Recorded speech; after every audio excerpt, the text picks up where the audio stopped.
Hi, everyone, and welcome to another episode of Step Up Your Studio, the podcast that will provide you with the blueprint for your continued success. And today, in the hot seat, two people who we happen to like a real lot, Misty Lown, who you know from More Than Just Great Dancing, and Mandy Yip from Acrobatic Arts. Ladies, welcome, and thank you for taking some time to join us here on the podcast. Thanks, Happy. Steve. We're so excited to be here. Yes. So let's get right into it. People know who you guys are, but for people maybe who don't, let's give just a little, rundown of where you started and how you got to where you are today. These two ladies, incredible journey and entrepreneurs, successful entrepreneurs, I might add. So who wants to go first? I can take that. Okay. So I started out as a dancer, Steve. I just loved the dance studio so much as a kid. And when I grew up, I wanted to be a dance studio owner, which I did. I owned my studio for about 11 years and I sold it when my two young boys didn't want to be dancers. And I realized that I was going to either miss them growing up or have the studio, or I was going to have to leave the studio and stay at home. And so I decided to stay at home, and I was going to be a stay-at-home mom. My husband worked in finance and we had enough money to make that work. But that lasted for about 3 minutes before I got bored and decided that I needed to be back flexing my entrepreneurial muscle. And that's how Acrobatic Arts kind of came together. I had lots of studio owners in our area that were asking for help with their acro programs. And I wrote down the curriculum and I said, here, I'll just teach you what to do and you can teach it. And when they saw what I had built, they said, this is really necessary in the industry. And I opened a course and 12 people came, and those 12 people told thousands of people. There are now over 8,000 certified teachers across 70 countries. Over 500,000 kids take part in an acrobatic arts class every week. And I'm super proud of what we built at Acrobatic Arts. About a year and a half ago, maybe a little bit longer than that, I started thinking about succession for that business and realized that I wasn't going to live forever. That was kind of a newsflash for me. And it became clear that I needed to make sure that had a really safe home. And I also recognized that there was other places in the industry where things wanted to live forever, that things that could have legacy. And Misty Lown and I partnered together with another company called Ensemble Performing Arts, and a person who's become a good friend of mine named Jeff Homer. And now that's where I live. So I'm president of B2B businesses there at Ensemble, and Acrobatic Arts lives underneath of that umbrella. And I couldn't be more proud that that's where we've all ended up. And I'm so excited for what's to come with what we're currently building.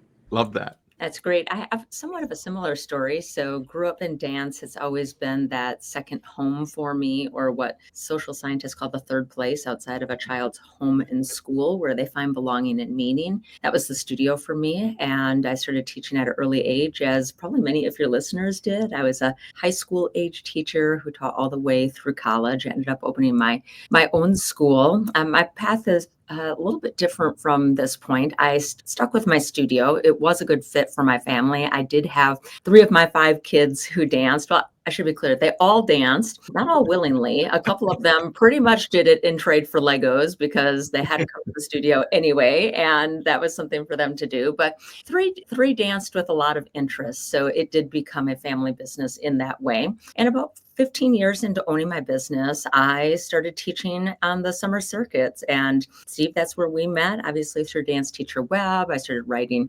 magazine articles and blog posts and taking calls and emails and studio visits from folks who were interested in the way I was running my studio. And it became obvious after doing this for a couple of years that the change studio owners were looking for in their studio would not be achieved only by attending a summer business class or conference, that they needed year-round support, which is exactly why Dance Teacher Web exists, to provide year-round support. So I launched More Than Just Great Dancing with the idea that studio owners could go to class every single week, just like their dance students would go to class every single week. So built that company. And before the pandemic, I started thinking about my own succession with that. And Mandy and I had a lot of good conversations. Of course, pandemic put us all back full force into our businesses and our attention where it needed to be. But when we brought our heads up from that, it became very clear that I was not going to be able to do this forever. That's not reality. As Mandy said, at some point, something has to give, something has to be done. So we met Jeff Homer, and I too became a part of Ensemble and brought More Than Just Great Dancing into the Ensemble family of companies. I still show up to my More Than Just Great Dancing office every day, as I have for the past 12 plus years, actually 13 years. We're heading into our 14th year here in about a month. And it's so exciting. Today, I do exactly for Ensemble what I've been doing for my own studio and what I do for More Than Just Great Dancing, and that is to help studio leaders to create healthy, sustainable businesses. So it's for me, a perfect extension of what I've been doing here in La Crosse, Wisconsin for hundreds of studio owners through More Than Just Great Dancing, and now for the 12 dance schools inside of Ensemble Performing Arts. Yeah, love that. Love it. And it's I just want to be perfectly clear. I'm doing this forever, okay? Dan, I'm going to be in charge of Dance Teacher Web forever and ever and ever. I'm not going anywhere. Thank goodness for that.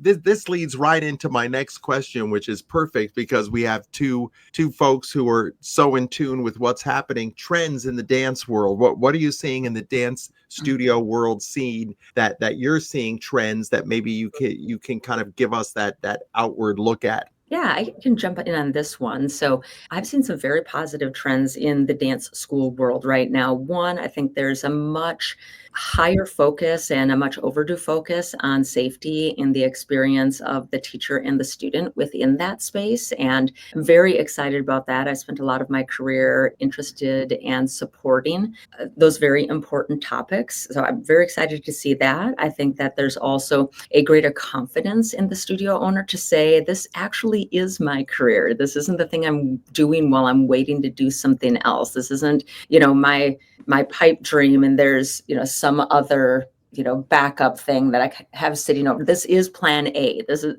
this is the thing. And I love that for my colleagues who have really stepped into their own as business owners. This is how I make my living, and this is how I support my family life. This is how I give back to my community. I provide jobs doing this. I love the idea that we're stepping into an age where we can stand among our other peers in the community who maybe are teaching at public school or who are leading other businesses and say, yes, this is our thing. So that can all be encompassed, those two themes, the greater care for the experience of the student and the teacher, and the greater confidence of the studio owner into a coming of age for the industry, into a professionalization. And I've always said to Mandy and other folks, my core interest in dedicating the second half of my career to coaching, consulting, to helping studio leaders lead this next generation of schools is because I don't want my daughter to answer the question that I've been asked is, are you still doing that dance thing? In air quotes, like it's the cute dream I had in high school with my pom-poms, and they're just amazed that I'm still interested in that thing when everybody else has moved on from what they were interested in high school. So I love this idea that we can move into an era where it is as respected as the career choices of our other colleagues. And that's great to me. Yeah, no, 100%. Love that. Absolutely love it. And, circling back for a second to Ensemble, for those that maybe heard about the drama that was created by certain folks. And, there was this thought that somehow, that a group or private equity or whatever label you want to put on it would somehow take over the dance industry, the dance world. And the reality is, folks, there's 30,000 plus dance studios that teach kids. That's not counting ballroom studios. 30,000 plus. I mean, and even if an organization were to buy 1,000 dance studios, which would take, I don't know, 20, 30 years, maybe that would represent less than 5%. So no one's taken over the world. And I just, I don't want to spend a lot of time on this because there's so many great things to talk about. And our time here with these two individuals is way too important to focus. However, anything that you girls just want to say on that at all, just to kind of wrap it up, it's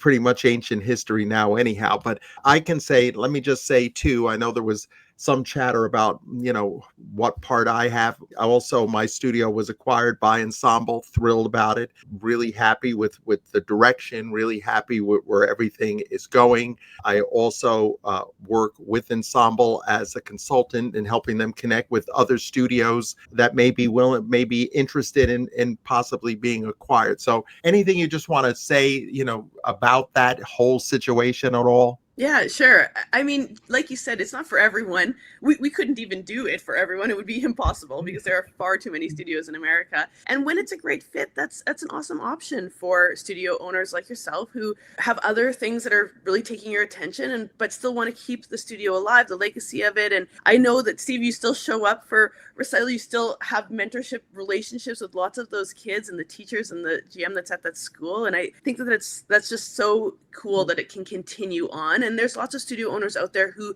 do want that to happen. So I think that the key here is that it is completely optional. We are not making anyone do anything, but it gives studio owners one more option for what they're going to do next with their life. And if this is a good option for that studio owner, why shouldn't we have those options available? Again, totally optional. You do not have to do it. If you have another plan, Misty is one of those people who has another plan. She's got a daughter who is likely to take over the studio and it's not coming onto the Ensemble platform. And I think that just speaks to the fact that, we aren't taking over. Yeah.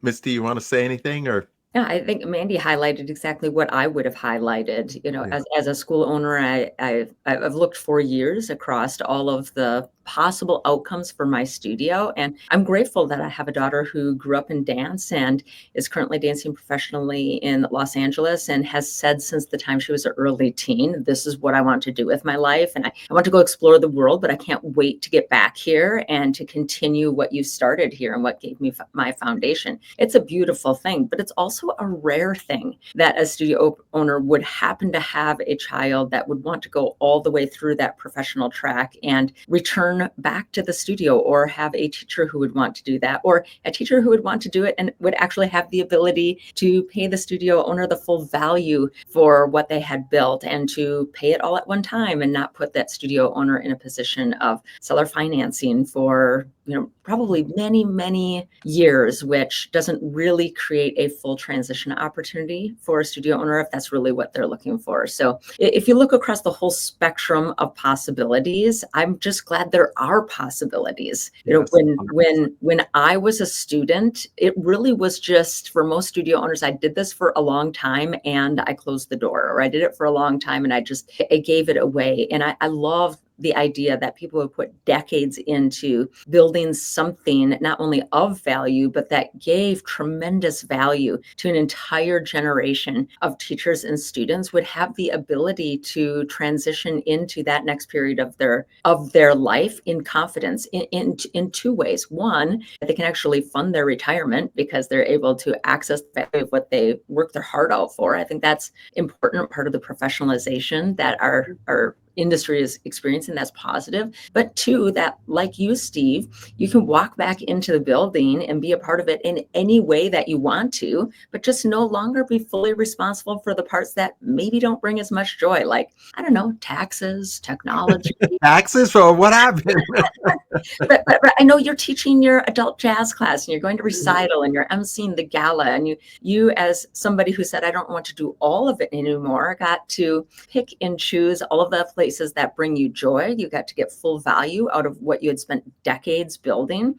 And what a great option for some people. And for me, success has always been about having options. And I love that there's so many now for studio owners. Yeah, no, 100%. And I would say to any business owner out there, studio owner, read the book, The E-Myth by Michael Gerber, and it gives you a perspective of what you build a business for, and maybe you want to keep it, just had a conversation with Weissman and they're starting their 65th year, God bless them. And they've kept it within the family, and, you just don't know what's going to happen. And the other thing too, just circling back to what Mandy was saying, it's an option, it's different things. However, even if just let's say, and you have an ensemble studio that happens to be in your area, there's a Lowe's and there's a Home Depot in my area, and there's also this little hardware store down the street that I go to all the time and I love. There's room for everybody, folks. There's plenty of kids out there. We don't have to be concerned about one size fits all. Doesn't happen in business, doesn't happen in dance schools. As a matter of fact, I always like to say there's some students that are at the studio. We may want to give a gift certificate to the studio down the street for them. So there's room for everybody. There's space for everybody. And here's what I will say, just to kind of wrap this up, is that with Mandy and Misty spearheading and leading that the dance division of Ensemble, couldn't be in better hands. And I can't say enough about these two. And one last thing I will say, that, I know that some of your integrity was brought into this. And folks, I can tell you, I've known these two for a long time. And that was probably the one part that steamed me up, because couldn't be further from the truth. These two are 5-star individuals, period, done with. So moving on, let's talk about you two. Now you've created something. And keep in mind, folks, these are two individuals, and you heard them say they created something from the ground up, right? So being someone that started Dance Teacher Web from the ground floor up, you two built very thriving and successful businesses. So what is one of your most memorable challenges that you had, either building your dance studio could be, or building your business that you thought was a challenge, but you were able to kind of get through it? There's so many to pick from. No, really.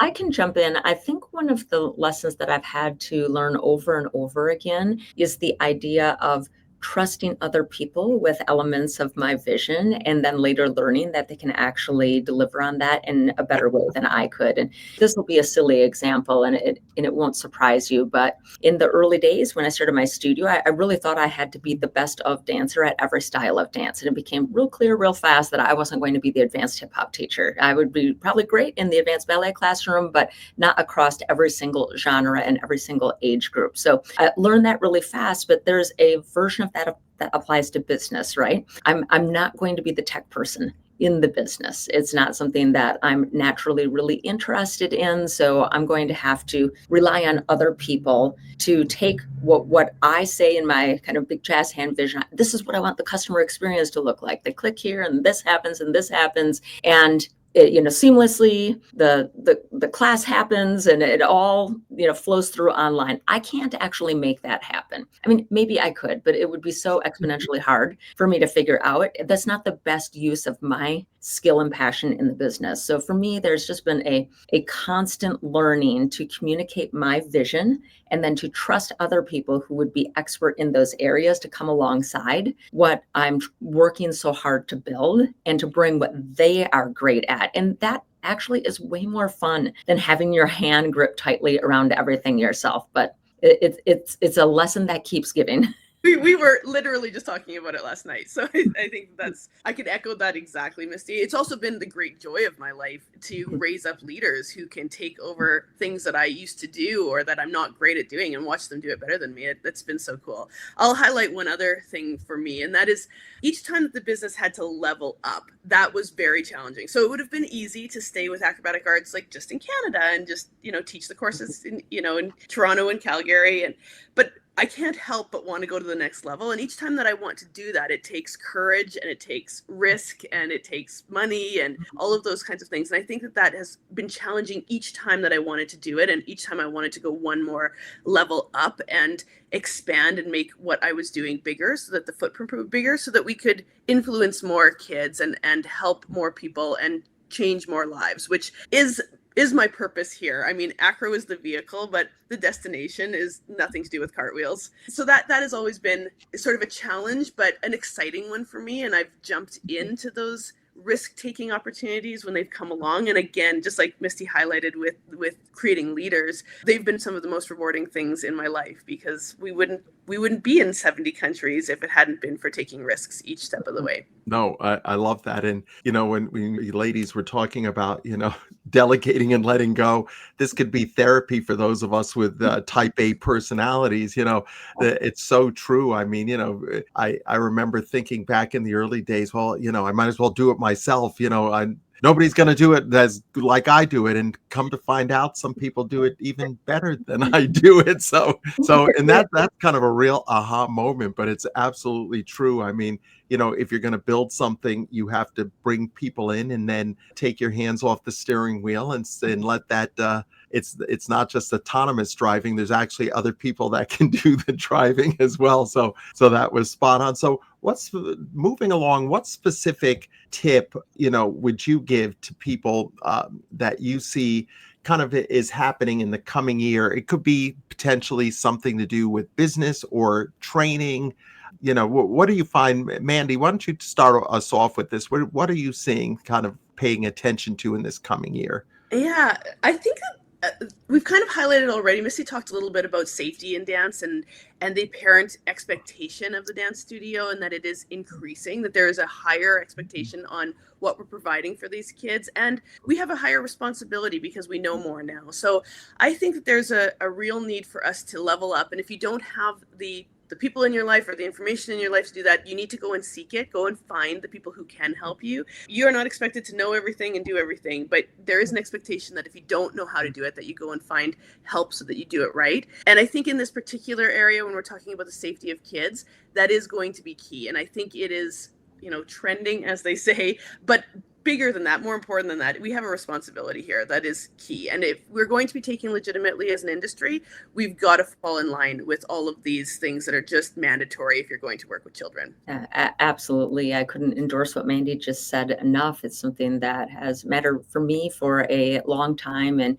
we continue to work hard every day across every layer that I'm involved in. My personal studio, more than just great dancing coaching, the schools I'm responsible for, inside of Ensemble, and that's always first and foremost. How are we caring for and creating a culture of care around the student and the staff experience? So that is number one. But I think I want to take a little bit of a different angle than that in order to answer this question. I would really love to see our industry step up in how we comport ourselves in terms of respect for each other and in terms of just our own professional standards and how we conduct ourselves as role models for children. So there are so many different ways that you could operate a dance school. You could love competition dance, and that could be an absolute core to what you do. You could find tons of value in it. You could find wonderful, healthy ways to be involved in it. And you could also be a person who says, that's not for me at all, and I want to take this completely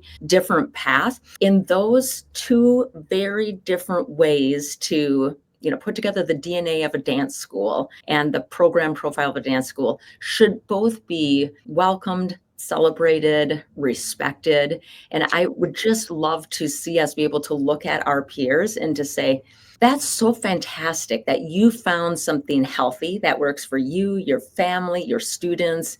Yeah. And if you're able to do it in a culture of care for your students and your staff, obviously that's first and foremost. So I'm building on Mandy's commentary as a baseline. But above that, if we're taking care of our students and our staff and we've created a culture of care, what that looks like on top of it and the type of programming that really gets you fired up and passionate can be very different. And we should just be the type of folks that can look across all of our peers and say, that's amazing that you have a ballet conservatory and you go to YAGP and you have this LEAP programming and you found passion in that and you're taking care of kids in the color and shape of what you do looks like that. And then over here to say, it's amazing that you have a 100% recreational program where folks can come in and discover the joy of dance at any age and any stage and for any length of programming. That's amazing. How cool it is that your community and your students have that. So as long as we have this baseline culture of care for staff and students, what we actually are passionate about and what we want to dedicate the best of ourselves to over and above that, I think we should just have a wide table of celebration and acceptance for the diversity of ways that a dance school can be put together. And I'm looking forward to hopefully a season of dance school life where we celebrate that instead of poke and point and have a lot of Monday morning quarterback, Yeah. online, that type of commentary. I would just like for us to do better in that area because the next generation of teachers is watching. Yeah. Next No, generation of kids and I love that. parents, they're watching. And if we want our industry to carry that banner of, we are professionals, we must act more like professionals. Nobody in the hospital is going, I can't believe you're in pediatrics. I can't believe you work with kids. Like, I'm in anesthesia. And that might be an oversimplified example, but I would just like for us to do better in that area, to respect other people's choices for what is right for them. If culture cares at a baseline, people's choices on top of that should be respected as their choices. Yeah, no, I couldn't agree with that. 100% agree with that. And I think the reality of it is, through the years of when we were teaching teacher training school with Dance Educators of America, you got me thinking back to kind of that whole flow of meeting teachers and working with teachers for a long time now, and different strokes for different folks. And the reality of it is, we always have to keep in mind, it's not pas de bourrées, grand aerial cartwheels, back handsprings. It's all of the life skills that the kids learn when they do these classes. And I don't care. I've taught at recreational schools. Our school was a little bit more of competitive, serious school. But again, I don't even like to use the word serious, because the serious part is, and this goes across all boundaries, is that children are going to learn life enhancing skills that they will lean into big time through their entire lives. And even the people who say they have a serious school, the amount of students that we taught through all the years, how many kids actually became professional dancers, is a small thimble of the kids.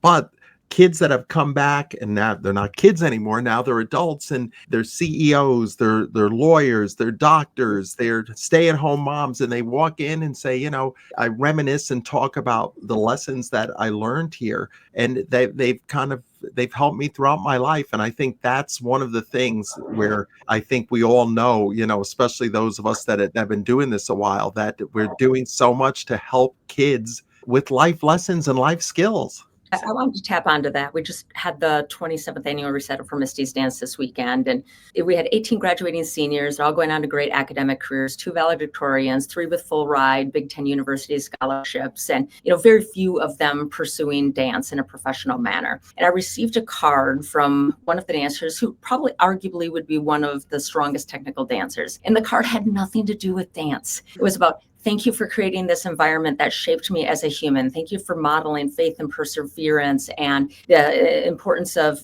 being involved in school and being involved with my family. And it just this beautiful card that had nothing to do with, hey, thanks after 15 years for the awesome leap and pirouette, right? It's just not it. And I read the card on stage, and I became pretty choked up about what we're really doing here. At the end of the show, I said, I want everybody to understand that at Misty's Dance, we are not teaching kids to make great dancers. We're teaching dance to make great kids. It's the tagline of more than just great dancing. And if you saw me bend down and kind of struggle with a bucket here, I just want to show you, this is a bucket of cards that I've collected over the past couple of years. And I have several buckets like this filled to the brim.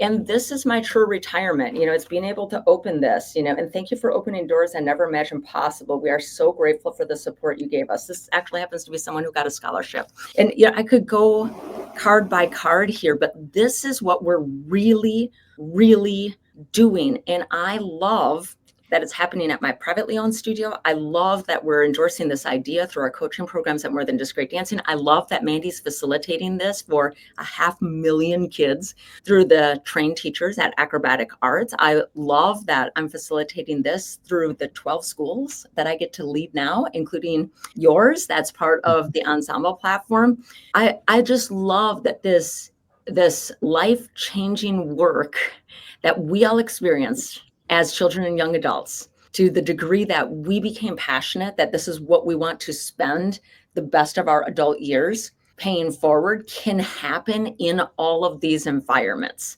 To me, that's what gets me out of bed every single morning. And the idea that we can equip the next generation to be a part of carrying that forward. There's nothing better. And I want to continue to do it in a way that keeps a culture of care at the baseline and a respect for the variety of different ways we can impart this joy to the next generation as my greatest view.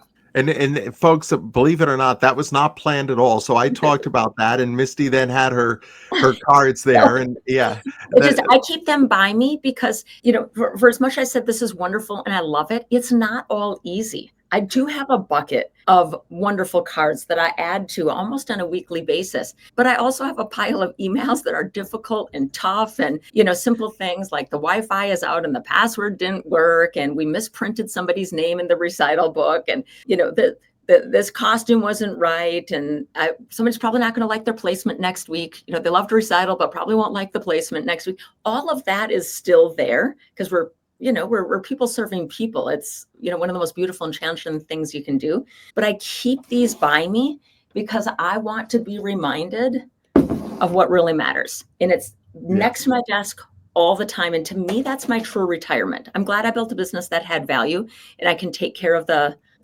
practical needs of my family. I'm grateful for that. But this gets you out of bed.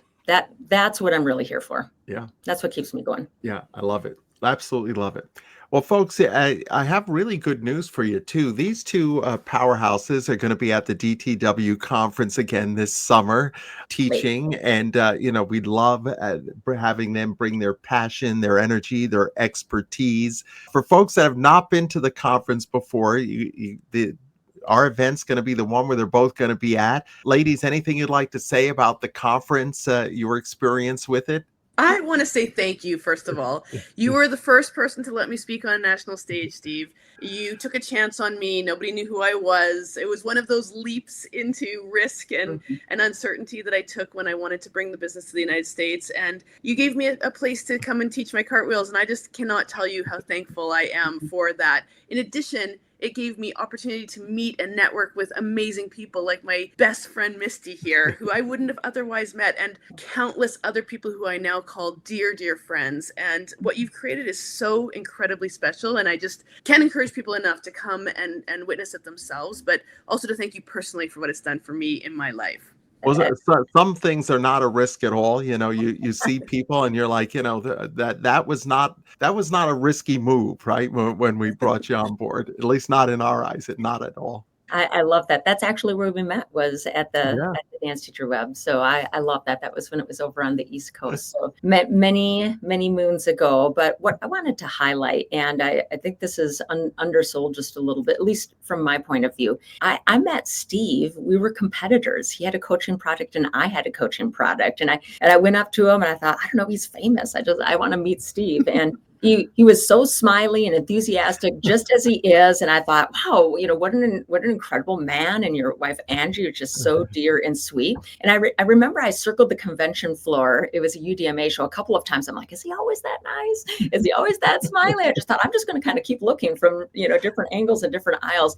And you were. So for all of these years, Steve was building his product, a coaching product. I built my product, a coaching product. And we just decided that it would be more fun to be collaborators and to be friends than to, kind of put our stakes down as competitors. And look at all the wonderful opportunities that has opened up. We're talking here today. Steve's been to my conference. I obviously will attend and teach at his conference this year. Now I get to be a part of his studio's legacy through Ensemble. So I just think there's so much more that can be gained by viewing the folks who love the same thing that you love as potential friends and collaborators than as competitors. And it goes back to my earlier comment about, I just want to foster a new season of greater respect and appreciation for the different ways that people do the same thing that you love in this industry. And thanks for Steve for, being one of the first to model that for me.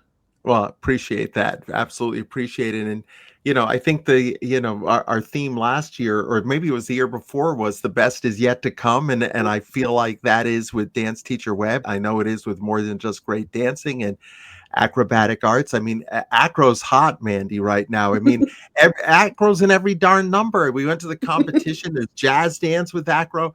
And I remember back, it wasn't that long ago where acro was there, but the technique and, I grew up taking classes with Charles Kelly in New York, So and cool. he was a real stickler for, proper technique. And it's just, you see that footprint now where maybe dance studios didn't have necessarily a curriculum where they could teach acrobatics to their students. So you don't need to be an acrobatic studio for those that aren't familiar with acrobatic arts to get involved with it. It's a great curriculum. Definitely look into it. And, more than just great dancing, fantastic resource for business owners to expand and grow and learn new ways of doing things. And, I congratulate both of you. I know from starting, we bought our former teacher's studio when we first took over, but then, we started Dance Teacher Web from the ground up and building something like you two did. You both use the word risk, which is absolutely the fact that leap of faith. I remember when we first launched Dance Teacher Web online, it was 18 years ago. Doesn't seem that long ago. However, the players weren't nearly as good as they are now with Vimeo and all this high-end, high definition. I remember we launched the site and my web designer called me and said, okay, the site's live. And I went on and there was a video and it went a few minutes and then it stopped and this little circle started rendering and went again and stopped. I called him. I was like, Pete, this is a disaster. Nobody's going to have time to watch this. Dance teachers and studio owners are way too busy to be sitting around.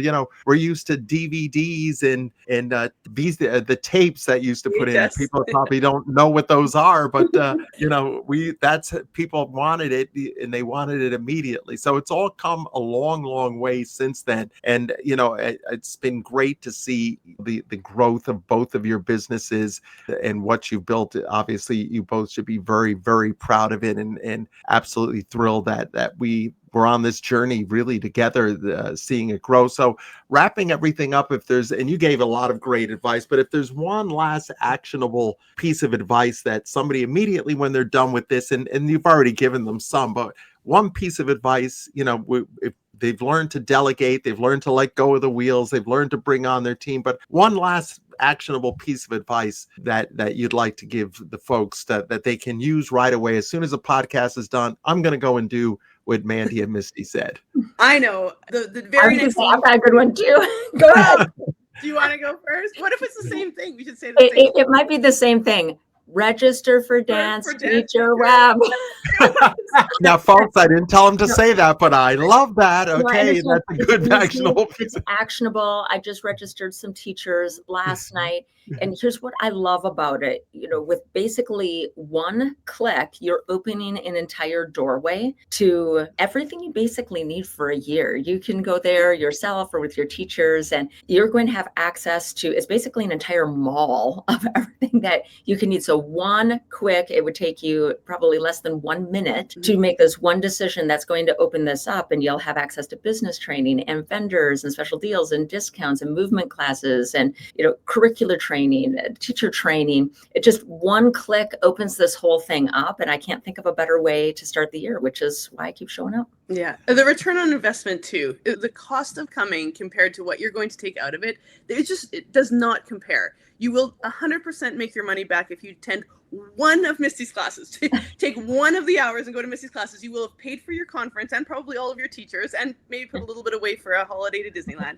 And then you get all the rest of the conference for free. So I can't stress enough how important it is to feed yourself, to feed your staff, to make sure that you are showing up next season with fresh ideas and good ideas to give to your students so that you come back feeling ready to go and not burnt out. And Dance Teacher Web is a place to do that. Well, I'd like to disagree with both of you on that plan, but I think it's spot on. I couldn't agree more. So, ladies, thanks so much for your time. And again, folks, you get to see these two powerhouses if you come to the conference. They're not very approachable during the event. They're very standoffish. So if you see them, you can't go up and talk. As the great thing too is, we were we were having a He's quick laughing because we're usually sitting in the corner, like eating snacks. Like, come on over. I've got my chocolate out and my coffee. Come on over, sit with us. Yes, and we've had many a great conversations, just us, but also very approachable with anybody. So, Absolutely. girls, thank you so much for giving us some time. Go again, check out Acrobatic Arts if you're not familiar with it. More than just great dancing, ensemble schools, all of the above, Dance Teacher Web. We're thrilled to have these two be part of the Dance Teacher Web all-star faculty. So once again, folks, thanks for joining us on Step Up Your Studio. We'll see you in the next podcast. Take care now, everyone. Bye-bye. Okay. Thank you, girls. Thanks, Steve. Bye.